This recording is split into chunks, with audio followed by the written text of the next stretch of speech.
ሰላም ሰላም ጤና ይስጥልን ውድና የተከበራችሁ የዩቲዩብ ቤተሰቦቼ እንዴት ናችሁ? ሰላም ናችሁ ወይ?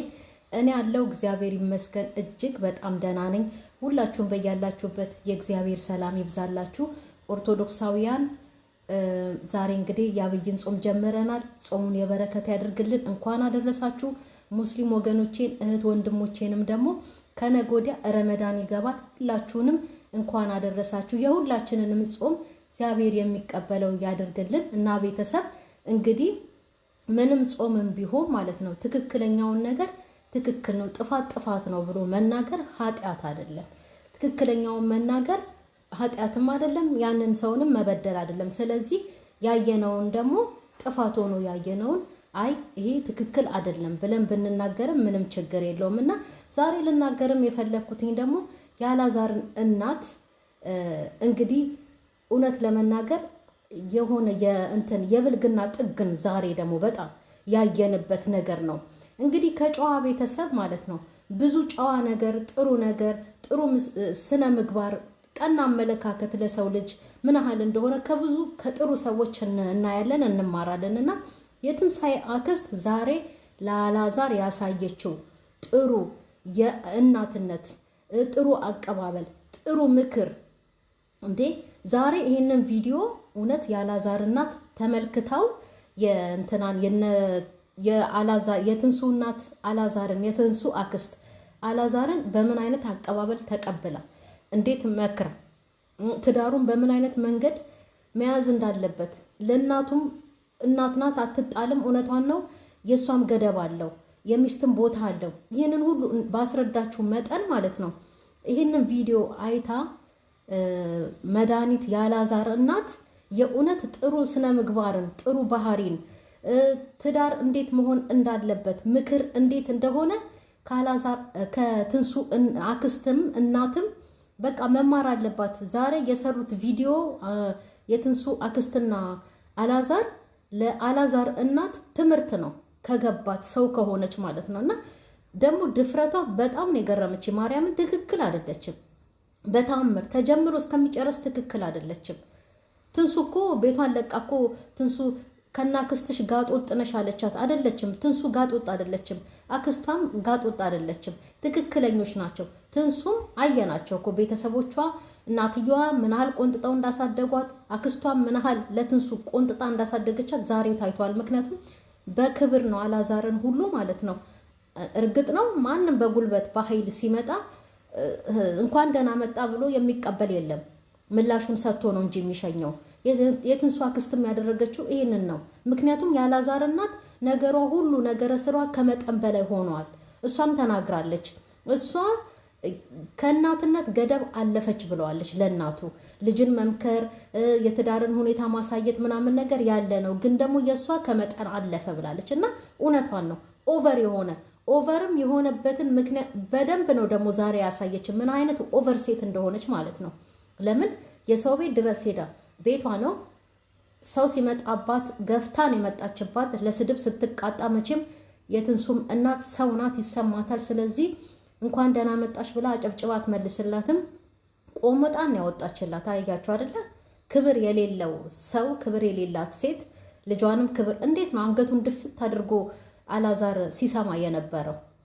ክብር የሌላት ሴት ቤቷንም አትሸፍንም፣ በቤቷም ትዋረዳለች። ሰው ቤትም ስትሄድ እንዲህ ተዋርዳ ነው የምትወጣው። ትንሱም ደግሞ ማለት ነው ብትናገራትም እውነት አላት። ምክንያቱም የአላዛር እናት ትንሱን እንደዛ ቪዲዮ ደቅና የመጀመሪያ ቪዲዮ ትዝ ካላቸው ማለት ነው የመጀመሪያ ቪዲዮ ደቅና እንደዛ ስታብጠለጥላት ምንም መልስ ሳሰጣት ነው ከሐዋሳ አዲስ አበባ ተነስታ መታ ከዛም በኋላ ቪዲዮ የጀመረችው ትንሱ ያለውበትን ሁኔታ እወቁ ብላ። ከዛም በኋላ ነው እላፊ ገደቧን ስታልፍ ቀይ መስመሯን ስታልፍ የአላዛር እናት ትንሱም ተናገረች። ሰው ናት። እንደውም እኮ ሌላ ሴት ብትሆን ሌላ አዲስ ሙሽራ ሚስት ብትሆን መቼም እናንተ አታስፈልጉኝም ብላ ትታው ነበረ ገና ድሮ። ትንሱ አንደኛ የመጀመሪያዋ ትዳር ነው፣ በዛ ላይ ልጅ ናት። ትክክለኛ ፍቅርም ያየችበትን የአላዛርን ነው። ስለዚህ በማንኛውም ሰው ደግሞ እውነት ነው የትንሱ አክስት የተናገረችው ከቤተሰብ ቀጥሎ ባል ነው ለሚስቱ እና የባል ቤት እና የትንሱ የአክስት የተናገረችው ዛሬ ትክክል ነው። አንድ ቤተሰብ ልጁን ከዳረ በኋላ ማለት ነው ለዛች ልጅ ሁለተኛ ቤተሰብ የሚሆኗት እናት እንደ አባት እንደ እናት የሚሆኗት የባል ቤተሰቦች ናቸው፣ ትክክለኛው ማለት ነው። ያንን ግን ከመድኃኒት አላየንም። ምንድነው ልታሰለጥን መጣች አሉ እንግዲህ በእሷ ቤት ማለት ነው። ልታሰለጥን መጣች። ልጅቷን አብጠልጥላ እላፊ ነገር እንድትናገራት እንዳታከብራት ስድብ ደረጃም እንድትደርስ ያደረገቻት እራሷ የአላዛር እናት ናት። ትንሱ ምንም አይነት ጥፋት የለባትም። ምክንያቱም እኔም በትንሱ ቦታ ብሆን ማንም ሴት በትንሱ ቦታ ብትሆን ማለት ነው አዲስ ሙሽራ የ2 ወር የ3 ወር ሙሽራ ናት ገና ማለት ነው። እንዲህ በነገር ስታብጠለጥለን ዝም አንልም አይደል እንዴ? ትንሱም ያንን ያደረገችው። ስለዚህ ምንም ወቀሳ የለባትም ትንሱ። አንዳንድ ኮመንት የምትጽፉ አላችሁ ትንሱ ግን ምናምን እያላችሁ። አላዛር ግን ትንሱ መርጠ እናትህን እና ይሄ ልጅ ቆሞ ይቅር እንዴ? አሁንም ቢሆን እኮ ማለት ነው ከትንሱ ጋር እንኳን አልስማማ ብሎ ቢፋቱ ማለት ነው እመብርሃንን ነው የምላችሁ አላዛር ጋር የምትመጣ ሴት የለችም። ይሄንን ቪዲዮ የሚከታተሉ ካሉ ማለት ነው የአላዛርን እናት ጸባይ ያዩ አላዛርን ብለው ለማግባት አይመጡም። ምክንያቱም እሳት ውስጥ ነው የሚገቡት እንዴ። ማን ችሏት ይኖራል? የትንሱ እናት አክስት እንዳለችው የእናትም ገደብ አለው። ጥሩ ሴት ናት ማርያምን። የትንሱ አክስት በትክክል ነው ያስረዳቸው። አላዛር ይህንን ነገር በስነ ስርዓቱ በደንብ ሰምቶ መተግበር አለበት። ሰምተዋል፣ በደንብ አስረድተዋለች፣ ግን መተግበር አለበት። ምክንያቱም ጣላት አይደለም የእናትነት ዋጋ ከፍላ አሳድጋሃለች፣ 9 ወር ተሸክመሃለች። ግን እሷ ደግሞ ገደቧን አለፈች እንዴ አለች። እውነቷን ነው ደግሞ። ስለዚህ ጣላት ሳይሆን ገደብ ይኑር። በክፉም በደጉም ደግሞ ትገናኛላችሁ። ተቆራርጣችሁ ቅሩ አይደለም፣ ግን ገደብ አበጅለት ለሁሉም ነገር። ይህን ማስተካከል ያለበት አላዛር ነው። እሱ ደግሞ አልችል ለብቻዬ አልችልም አላቅበትም እንዴት ማድረግ እንዳለብኝ ብሎ ካለ ደግሞ ማለት ነው የተከበሩ አባት አሉት ያሳደጉ አይደል? እሱንም የትንሱ አክስትማ አይንሽን ላፈር ብላታለች። ዛሬ ያወጣችውን ቆመጥ ማርያምን አድንቂያታለሁ። ያችናት ደግሞ እንጂ በጣም ጋጦጥ ናት። ይቅርታ አድርጉልኝ የአላዛር እናት።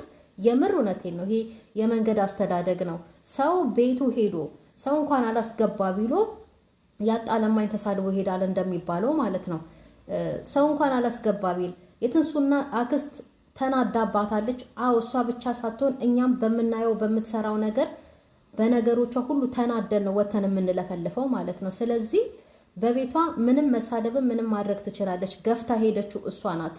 የትንሱ እናት አይደለም መሳደብ ማለት ነው። የትንሱ አክስት አይደለም መሳደብ መድኃኒትን ብትመታት ዛሬ ህግም አይጠይቃትም። ለምን ቤቷ ድረስ የመጣችውና ግብግብ የፈጠረችው ራሷ እንትን ጎረምሳ ናት እኮ የአላዛር እናት ጎረምሳ፣ ባሏን ያሸነፈች ጎረምሳ ናት። የእውነት ሰው እንዴት አመት በዓል ነው ጾም መያዣ ነው እንደሚባለው ሆድ በመብላትም ብቻ ሳይሆን ጾም የምንቀበለው የሆነ የቤተሰብ ነገር አለ አይደል እንዴ? ደስ ይላል እኮ ተሰብስቦ መብላቱም ምንም ጥሩ ነገር ነው አይደል እንዴ? ይህንን እኔ አላቅም ብቻ ግን ይህንን እንኳን ከሱ አላየንም። ባሏን አሸነፋ የምትኖር ጎረምሳ ናት የአላዛር እናት። የእውነት የሴት ባህሪ እንኳን የላትም። ደረጧንና ጡቷን ገልብጣ የሰው ቤት ሄዳ ጭራሽ ግብ ልጇን እንዴት ነው የገፈተረችው? እና አላዛርና ትንሱ እንኳን ካልተስማሙ ማለት ነው አላዛርን ብላ የምትመጣ ሴት ከአላዛር ጋር የምትኖር ሴት ምን አይነት ናት እንዴ? የእናቷን አመል የእናቱን የአላዛርን አመል እያየች ይህንን ቪዲዮ ያየች ሴት ተመልሳ መታ አላዛር ጋር አትገባም። ማን ነው አላዛርን አታገባው፣ ወይ ደግሞ ሚስት ወይ ደግሞ ባል እንዲሆናት አትፈቅድም። ምክንያቱም መታሳት ውስጥ ነው የምትገባው እንዴ። ከፍትፍቱ ፊቱ እኮ አሉ ማርያምን ምንም አታደርገች ሴትዮ። ግን ጥሩ ደና ስነ ምግባር እኮ ለሰው ልጅ እኮ ማሳየት አለባት እኮ። መከባበር የሚባል ነገር አለ። እሷ ጋር ምንም ነገር የለም እንዴ። እንደ ቁንዶ በርበሬ የትም መግባት ትወዳለች አለች የትንሱ አክስት። እውነቷን እኮ ነው እንዴ። እሺ አንድ እናት የልጇን ትዳር ለማቅናት ወይ ደግሞ ሚስትን ለማስተካከል የሆነ ነገር ለማሳየት ምንም ጥፋት ኖሮባት አይደለም ትንሱ የምታስተካከላት። ትንሱ ትክክል ፐርፌክት የሆነች ልጅ ናት። ይሁን እሱን እንኳን ለማሳየት ካለች እኮ እሷ በልህ በንዴት በኃይለኝነት ተነሽ ያለች እኮ ነው የወጣችው መጀመሪያው ነው ማለት ነው። ስለዚህ ስነ ስርዓት አይደለም። አሁንም ቢሆን የአላዛር እናት ልጁ ቆሞ ሊቀር ነው በእውነት